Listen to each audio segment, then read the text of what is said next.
സ്വാഗതം. Very good morning. Have A nice day.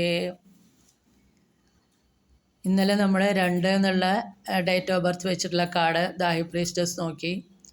ഇന്ന് നമ്മൾ നോക്കാൻ പോകുന്നത് 3 എന്നുള്ള നമ്പറിൻ്റെ മേജർ ആർക്കാന കാർഡാണ്.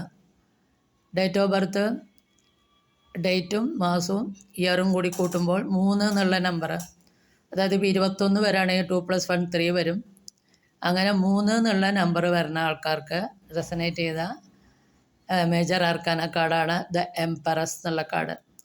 ദ എംപറസ് ചക്രവർത്തിനെയും അബണ്ടൻസിനെ സൂചിപ്പിക്കുന്ന കാർഡാണ്. ഈ കാർഡ് പറയുന്നത് അബണ്ടൻസ്, നർച്ചറിങ്, മാതൃത്വം, ക്രിയേറ്റിവിറ്റി, ലക്ഷറി ഒക്കെ സൂചിപ്പിക്കുന്ന കാർഡാണ്. അപ്പോൾ ഈ കാർഡ് കരിയറിൽ വരാണെങ്കിൽ അവരവരുടെ ക്രിയേറ്റിവിറ്റി ഉയർത്തിക്കൊണ്ടുവരാണെങ്കിൽ അവർക്ക് പുതിയ അവസരങ്ങൾ കരിയറിലുണ്ടാവും.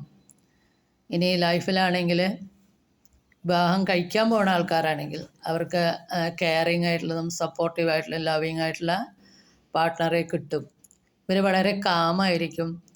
അവരുടെ ലൈഫിൽ അവർ വളരെ സംതൃപ്തിയുള്ളവരായിരിക്കും. പിന്നെ പണത്തിൻ്റെ കാര്യം പറയുകയാണെങ്കിൽ ആ ഫീൽഡിൽ ഇവർക്ക് ഫൈനാൻഷ്യൽ സ്റ്റെബിലിറ്റി ഉണ്ടായിരിക്കും.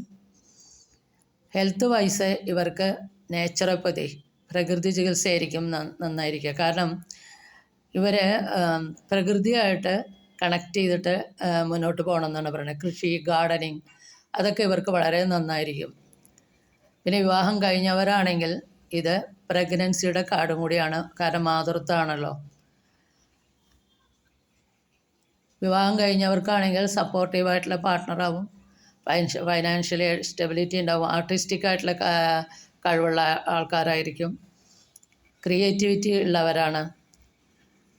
പിന്നെ ഇവർ കൃഷിയായിട്ടും ഗാർഡനിങ് ആയിട്ടും ബന്ധപ്പെട്ട് പോകുന്നത് നല്ലതാണ്. ഇവർക്ക് പ്രോസ്പെറിറ്റിക്ക് അത് വളരെ നല്ലതാണ്. പിന്നെ ഇവരോട് ഈ കാർഡ് നിർദ്ദേശിക്കണം എന്താണെന്ന് വെച്ചാൽ കാര്യങ്ങൾ പ്രകൃതിയാ നിങ്ങൾ റിലാക്സ് ചെയ്തിട്ടിരിക്കുക, കാര്യങ്ങൾ നാച്ചുറലി വരട്ടെ എന്ന് ചിന്തിച്ചിട്ടിരിക്കുക. കാര്യങ്ങളെക്കുറിച്ചിട്ട് ടെൻഷൻ എടുക്കേണ്ട കാര്യമില്ല, റിലാക്സ് ആവുക. എങ്ങനെയാണ് പ്രകൃതിയാ കാര്യങ്ങൾ വരുന്നത്, നാച്ചുറലി എങ്ങനെയാണ് സംഭവിക്കണമെന്ന് വെച്ചാൽ അതങ്ങനെ തന്നെ പോട്ടെ എന്ന് തീരുമാനം എടുക്കുക. അപ്പോൾ ഇതാണ് എംപ്രസ് എന്നുള്ള കാർഡിൻ്റെ പറയുന്ന കാര്യങ്ങൾ. ഇത് നിങ്ങൾക്ക് റെസനേറ്റ് ചെയ്യുകയാണെങ്കിൽ please do subscribe, like and share. Thank you.